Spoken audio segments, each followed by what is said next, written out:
په یقین سره زه تاسو ته دا وایم چې هر څوک چې د پسونو پنغالي ته د دروازې په لاره نه ورننوځي بلکې د کومې بلې لارې نه ورننوځي هغه غل او داړه دی. خو کوم سړی چې په دروازه ورننوځي هغه د پسونو شپون دی. څوکیدار هغه ته دروازه خلاصوي او کله چې هغه خپل پسونو ته نوم اخلي او نارې ورته وهي نو پسونه د هغه اواز پیژني او هغه یې د باندې وباسي. کله چې هغه خپل ټول پسونه وباسي نو شپون یې مخکې روان وي او پسونه ورپسې وي ځکه چې د هغه اواز پیژني. هغوی د پردي سړي پسې نه ځي بلکې د هغه نه تښتي ځکه چې هغوی د پردي سړي اواز نه پیژني. عیسی هغوی ته دا مثال راوړ خو هغوی په دې پوه نه شول چې د هغه مقصد څه دی. عیسی یو ځل بیا هغوی ته وویل په یقین سره زه تاسو ته دا وایم چې زه د پسونو دپاره د دروازې په شان یم.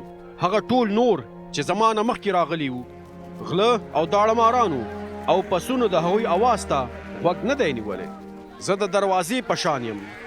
هر څوک چې زما له لارې ننوځي نو هغوی به وژغورل شي. هغوی به ځي او راځي او ښه څړځای به پیدا کوي. غل یوازې د غلا قتل او بربادۍ دپاره راځي.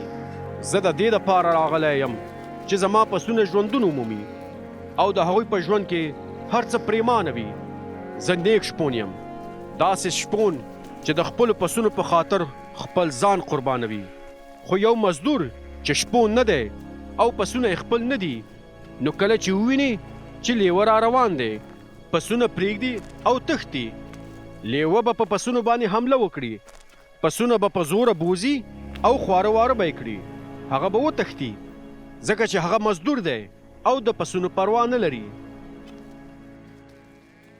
زه نیک شپون یم، زه خپل پسونه پیژنم او هغوی ما پیژني. لکه څنګه چې ما پلار پیژني زه هم پلار پیژنم او زه خپل ځان د پسونو دپاره قرباني کوم. زه نور پسونه هم لرم خو هغه د دې شپون نه دي. هغه هم باید راولم. هغوی به هم زما آواز اوري او یوه رمه به شي او شپون به هم یو وي. پلار زما سره مینه کوي ځکه چې زه خپل ځان قربانوم د دې دپاره چې هغه بیا ومومم. هیڅوک زما نه زما ژوند نه اخلي بلکې په خپله خوښه یې قرباني کوم.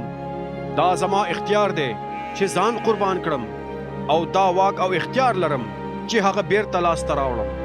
دا هغه څه دي چې پلار مې راته حکم کړی چې ویې کړم. د عیسی په دې خبرو یو ځل بیا د یهودیانو ترمنځ اختلاف پیدا شو. په هغو کې ډېر وویل هغه پیریانو نیولی دی او لیونی دی، ولې د هغه خبرو ته غوږ نیسئ؟ خو نورو به ویل څوک چې پیریانو نیولی وي هغه داسې خبرې نشي کولی. آیا پیری کولی شي چې ړانده بنا کړي؟